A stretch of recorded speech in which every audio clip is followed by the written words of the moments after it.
Hello, everyone. I am Jack Smart. I'm the awards editor at Backstage. I'm so thrilled to be here. Thank you so much for coming out. Wasn't that a terrific episode? Very pleased to welcome the lovely and brilliant and talented, please help me welcome her, Carmen Ejogo.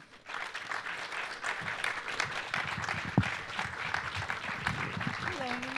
Hi. How are you? Yeah, hi. I definitely want to dive in to this show, this remarkable show, because I want to trace you back to the beginning of your acting career and talk about all things about why you love acting and all of that. But first, you were just telling me that there are scenes in True Detective that you filmed as the elderly version of your character. And so I wanted to ask, how does that work in terms of a show that's this edited and this so many different timelines? What did you know you were getting into, and how much did it change? Wow. Okay, so when I first heard about the project, I was given just 3 or 4 scripts. In fact, I think all of us were just given a few scripts. And how many people have seen the full season? No. Okay, a few of you. Okay, so you'll know that Amelia's character really is an experience over the entire season, and that she sort of is this slow burn of a character that you get more of a sense of, and she really sort of self-actualizes and blossoms over the 8 episodes. So reading the first 3 or 4 wasn't really as indicative of what I was getting into, but that's all that Nick would give us. I think they were still negotiating his deal, so he was holding on to episode 8 as like his final bargaining tool. So we didn't, and episode 8 for my character in particular is the ultimate payoff. And so it was a leap of faith to make the decision to get on board, because I was very nervous. I was not interested in playing. I'm never interested in really playing what I've done before. Every role tends to be quite different from the last, and I felt in some ways I'd played the frustrated but supportive wife in 1 or 2 other films. You know, you could argue that a version of that is even Coretta Scott King in Selma, or you know, I've done it 1 or 2 times. So I had to be something. There had to be something markedly different and exciting about this journey that would make it feel worthy of playing that sort of role. And so it was a leap of faith, because there wasn't as much on the page that felt that it was going to go above and beyond. But thankfully, I took the jump, because it's one of the most layered, nuanced characters I've ever gotten to play. There are so many hats that I'm having to wear and to sort of navigate, from mother, wife, artist, detective. I become essentially, in some ways, the true detective of the season in the end. So you know, all of these things I had to sort of really sort of figure out how to sort of play without them looking like they were just sort of role plays, that they felt like they were a cohesive part of the same woman.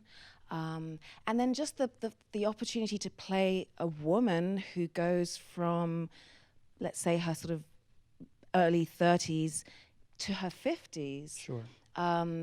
That was a really remarkable task. But again, I've kind of had a little practice run with Coretta. I played her twice in 2 different projects. Once in Boycott for HBO, and then again in Selma. And you won an Image Award for Selma. Yeah, I did. Yeah, thank you. So the opportunity to really play somebody that self-actualizes in the way that Amelia does was such a gift. Yeah. And when you say leap of faith, is that in your collaborators? Is that in the showrunner, the director? You had different directors for many of the episodes. Yeah. I think it was a leap of faith in Nick's capacity to write a woman that was going to be really extraordinary. You know, it's often my job as an actress, our jobs as actresses, to come in and sort of add the authenticity to a man's writing, essentially, of a woman. And, you know, and Nick, for previous seasons, you know, it had been a real sort of sore spot for him that he really had to address, you know, how he handles women in this particular show. So I think it was something that he was very conscious of, but without seeing the evidence on the page, without seeing the actual words on the page, whether he'd actually reached that intention was the leap of faith. But I think he made a particular effort to address that. I think it was almost, I don't think it was a challenge to him, but I think that he wanted to make sure that that wasn't an accusation that could be sort of thrown his way. And I really think he rose to the challenge because, you know, I don't know who he based this character on, but I suspect it was somebody real in his life. You suspect, you don't know. That's so interesting. Yeah, I mean, he never really sort of said it was anyone in particular, but I know that it was, he's been quite open that this was very much a sort of autobiographical in some ways, exploration of his own, what does it take to stay in a relationship over time? And he was going through his own divorce as we were making the show, so it was a very intense experience. And so I suspect I know who it was that I'm based on to some degree, but nothing confirmed. You know, so you know, for me, as a result, not being 100% sure who it was you know, a lot of sort of artistic license that you know that I was sort of granted as a result. Sure, and so much of I think the chemistry between you and Mahershala Ali must have been so crucial. And I understand, is he the reason you got involved? Yeah, he had been aware of my work, I guess. I'm not sure for how long, but for some time, and he had thought of me from the beginning for the role of Amelia. So, I don't know what he knew of my work. I know that he was intrigued by just the sort of dynamics that I would potentially bring to Amelia, in that her backstory suggests that there's been this wild, like almost anarchic past that you never really get to see demonstrated on screen, but it's there. And so although the Amelia that you first meet and that you see for the first 10 years is quite conformist and quite somebody that's really finding their space in small town Arkansas when she's come from this West Coast other experience that she alludes to at some point, and has ambitions to be an artist and a writer, but finds herself in this place that she is other, but she is also trying to fit in. I think he just felt that I would have the capacity to play the person that knows how to sort of toe the line, but also has this other swirl that's always sort of present and always maybe there, that might sort of emerge at any given point. And I think once she gets into her 40s, I really wanted that to start to emerge, because I find that women, once they've had families, once they've sort of found themselves deeper into a marriage, very often start to be less concerned with become more concerned with their own needs as opposed to the needs of the person that they might have met at the age of 30 and felt that they were going to give themselves and be the giver, the support, which I think is very much the dynamic between Wayne and Amelia. She sees somebody that needs support and that needs comfort. They're very mismatched in many ways. There's nothing really that makes a lot of sense about these two people being together. She's quite the academic and intellect, and he's probably a traditionalist, really, maybe even conservative in his politics. You know, they have a moment of conversation about that, but I think the reason that she goes with it is because she has that nurturing sort of sensibility at that age in her life, at that moment in her life, and what I thought was interesting to explore was that when a woman then has children and has this different kind of focus and commitment to somebody other than themselves that isn't their husband or their partner, that's when self-actualizing for women often starts to happen. And as Amelia sort of has this rise in herself, it's at the same time that Wayne is at his most emasculated. Yes. And so that I thought was a really interesting thing that we had to explore. Yeah. For this, I guess for this role, but also in general for any, do you have a way of preparing? Like you mentioned that maybe Nick has based this off of someone, but when you are taking on a character, do you think about people in your life or experiences in your past, your memories? How do those inspire you in crafting a character? Sure. I mean, I think to be attracted to the material in the first place is probably because it relates or resonates, if not to something in my personal world, maybe people that I've known, or maybe it's something so foreign to me that that's the seduction, that, you know, the idea that it's something I really like. Playing a prostitute in The Girlfriend Experience is something I have no experience of, but you know, that was an interest. I was really excited, you know, to explore that sort of territory in the way that we did it, with a female director, female writer, sexuality in a way that, you know, I haven't really explored on film because I had to be in the right hands to do it. So yeah, I think the thing that was compelling about this character was the fact that it was familiar to me in some ways, and the way I guess I sort of start to dissect character is certainly pulling from. My mother was actually somebody that I thought of a lot because she was somebody that was raising me in the 80s, which is when Amelia is first starting her family, and it doesn't seem that far behind in the past, but in fact, to be a woman trying to sort of find your way and your own voice at that time was such a different environment. To be able to do that, to be a wife and a mother, and also an artist, if that's what you wanted, was not. It wasn't quite the same. You weren't quite at the same liberty to do it, or at least that was my observation of my mother. Right. So she was a really good person to sort of think of. But you know, one of the joys of the role was the fact that really I had artistic license from the start to do whatever I felt was appropriate, and was given that by Nick. So that was great. Yeah. Let's go back to the very, very beginning. First of all, tell me your whole life story. When did the acting bug bite you? Was it a specific incident, or was it always acting? Okay, so I grew up in London, and I think the bug was. So I think the bug was always there. It's a complicated one because I think I grew up in a very dysfunctional household, like crazy father. Mum, who was 16 when she moved to London, was 17, she was pregnant with me. It was like pretty insane what they were trying to sort of like make look normal in London.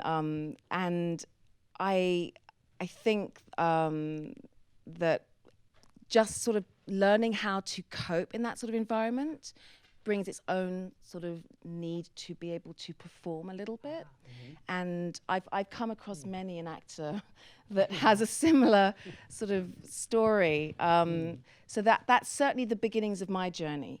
And so whether that is like chicken and the egg, is that what then promoted the acting bug in me, or was that already there that I was then able to utilize to sort of like manage my, you know, sort of navigate my way through a pretty dysfunctional world at times? Not sure, but that's definitely where the beginnings were in the home environment. A lot of performing. My mom's an amateur actress for sure. She should be getting paid for it. But then just fell in love with cinema, and at the earliest of ages. It was film. Yeah. You know, growing up in the UK, I was exposed to theatre, and was really exposed to the idea of acting being a craft and something that you take immensely seriously. That it was a be-all and end-all thing. It wasn't about sort of a stepping stone to celebrity or to fame or anything. You know, it was about the work. And so I definitely had that sort of ethos in my head, but cinema was always the thing. And you know, I would go up to the cinema on my own from the age of 12 and just watch back-to-back movies and foreign films as well. You know, I was watching French movies as a teenager, and so the exposure, I think, just sort of got the sort of bug sort of in the system, and then I got very lucky. I did a film when I was 11. It was just like a summer thing. I wasn't a child actor. It was just an opportunity, and it was called Absolute Beginners. Not a great film, but kind of wonderful in many ways. If you're an 11-year-old on that set, it was David Bowie. It was the music of the 50s. It was. I can't even explain what it was. It was like London turned into a musical, and that was it. How can you not be like bitten with that start? With that start. Sure. It took several years later before I then decided that this was going to be the thing, and I was actually hosting shows back in the UK. I was pretty good at that, and so I was again just sort of drifting a bit. But this was Saturday Disney. What is Saturday Disney? I had a music show, and then I also I was being invited into sort of situation, and I'd just be like, okay, sure, why not? I was young. But then I had a decision to make. You know, do I get an agent that helps me with that sort of trajectory, or do I get a serious acting agent? And I had to make the choice. I was also really into music. And again, I had a crossroads at one point. Am I going for that, or am I going for the acting? And back then, you really couldn't do both and be taken seriously. Yeah. So I went full hog into the acting, and just never looked back. Would you say, in terms of, we're always asking for advice here, would you say that specifics in terms of wanting something out of the world of acting, it's maybe not enough to just say, I want to act.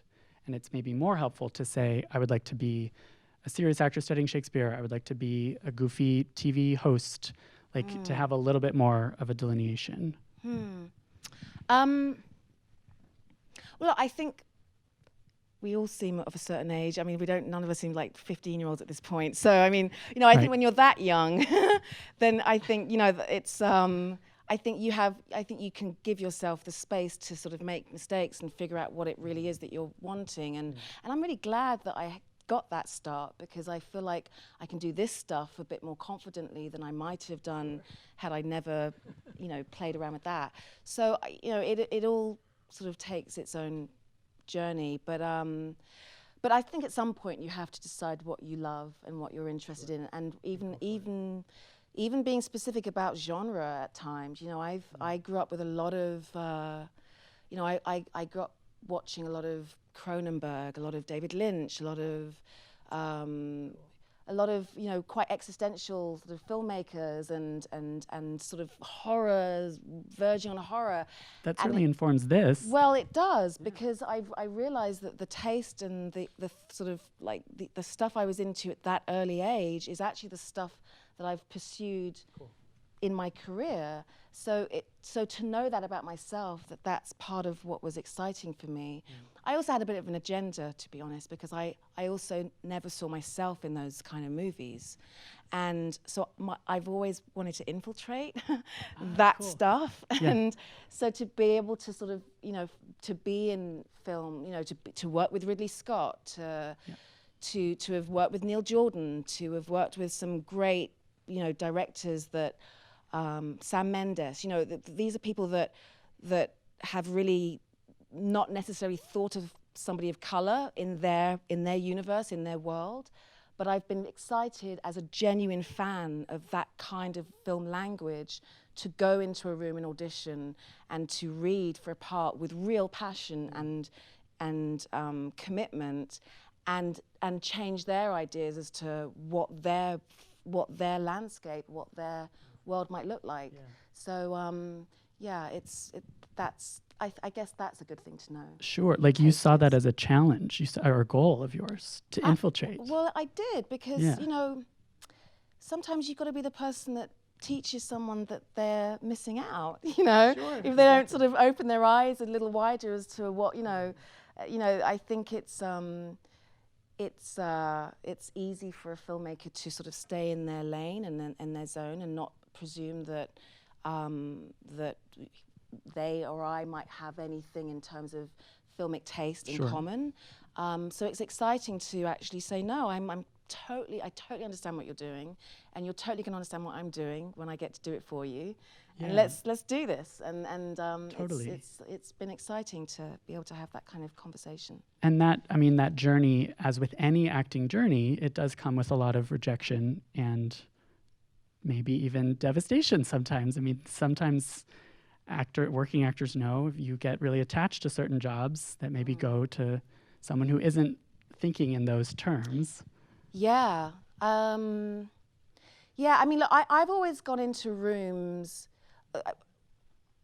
I think it's an interesting conversation to be having, because I think things have changed so dramatically in the last 5 years. Yep. And I've been doing this a lot longer than 5 years.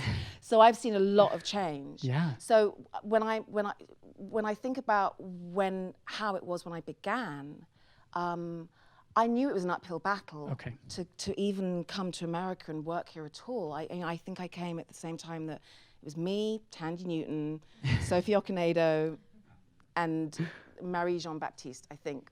The only people I can think of that were making that transatlantic, that big exodus, right? Sure. And now we're all here. Sorry, we've all taken over. Terrific. A little bit. But back then it was really not like. Yeah. You knew what you were up against. I knew what I was up against, and so frankly, I didn't expect to win a lot of the battles, but just having the fight was. In my opinion, has opened doors for people that have come behind me, for sure. Yeah. That's I think the work that all of the actors I just mentioned, and others have really led to the point that we're at now. Obviously, all of the great African American actresses and actors that have done amazing, work on this home front. But just to speak from my point of view as a British actress. I think that has really led to the point that we're at. So I didn't necessarily expect to win a lot of those battles, but the challenge was, I knew it was worth showing up for. Yeah, low expectations and high hopes. Yeah, now I'm a bit more demanding and more expecting of, now you have very little reason, the box office proves, you'd hear, the amount of times I'd hear over the years that, well, you don't have, black actors don't have international box office sort of, prowess or whatever. Sure. So it's people would say this to you. Yeah, and as a woman even, the idea that you couldn't play, certain kind of roles, it's all of those sort of myths have been really quashed, I think, finally. And so, I'm a little bit more expecting of being taken seriously when I show up for something that, But you were ahead of the curve. You were ahead of the curve of the industry, I think. Well, I was just on my own curve, and Totally. Well, and the transfer over to America, I mean, was that a goal? I have to say, like, you've played very few British characters. I know. And it's actually, I don't know about the rest of you who've seen some of Carmen's other work. Your accent is tripping me out because it's never on screen. Yeah, you're always playing an American. And then Fantastic Beasts, which is like iconic, super British stuff, and I'm playing the American president of so the Wizards Association. Yeah. And Coretta Scott King twice. Like there's Well, I grew up somebody like I talked to Sam Mendes about this. We both around the same age, I think. Mad for American television, which was all we'd ever watch when we were coming up. That's like all that was on the TV. Like we had 4 channels back when I was growing up, and it was a lot of American television, and so we were just enamored and American movies. And so I think for so many of us, the goal, the real ultimate prize, was to work in America, and so I admit to that as being like the dream, sure. And And now you have roots here, and That's right. you were saying your son wants to be an actor or is an actor? Wants to be an actor. Okay. Yeah, is an actor. Not paid to act yet, but he is an actor. You are an actor if you say you are, right? That's right. Yeah. Absolutely. He's debating. He sees that it's a tricky game, and Good. yeah. So he's being realistic, and he's also just sort of like trying to fathom how much you can really change things by acting. I think he's somebody that has a real desire to be activist or to be just present and really participatory in the world in a meaningful way, and I think it's something that he's really grappled with. Is acting the thing that you can do that with? And I have my moments too. I really try and choose work that has some kind of social commentary at the core, even if that goes no further than I think it's to some degree what Mahershala and I did with True Detective, when Nick decided that although he'd written the character White and he decided that he was excited by the idea of Mahershala for the lead, he immediately shifted everyone's perception of True Detective, and yet didn't shift it at all, because we're still doing what the brand, what the franchise, what you expect from it. I think we delivered. But the fact that you've changed some of the faces in terms of ethnicity, and the fact that he and we talked a lot about this, the fact that we get to just play a mundane married couple that are really boring a lot of the time, Sure, just going through stuff, right? But where there's no sort of racial context necessarily. We don't avoid race in the show. Right. It's definitely there.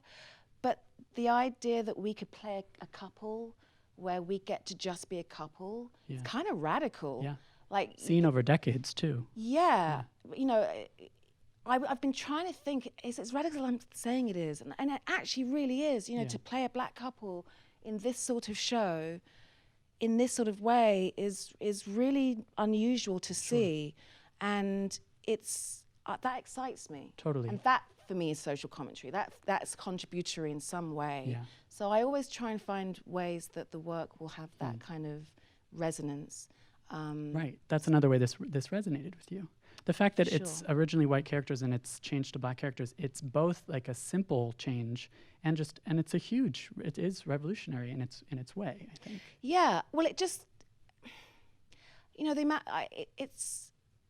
it's revolutionary in the sense that I think it's always great when you see that it can work and it's not any big like major, it's not, because over the years you often hear, well, she can't be a black character because that would just change too much, that would change things too much. Right.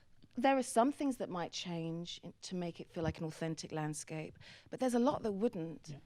And I think that it's just, I would imagine it's a very exciting and liberating thing for a writer to realize that they can really let anyone inhabit a lot of the roles that they put on the page, and it'll still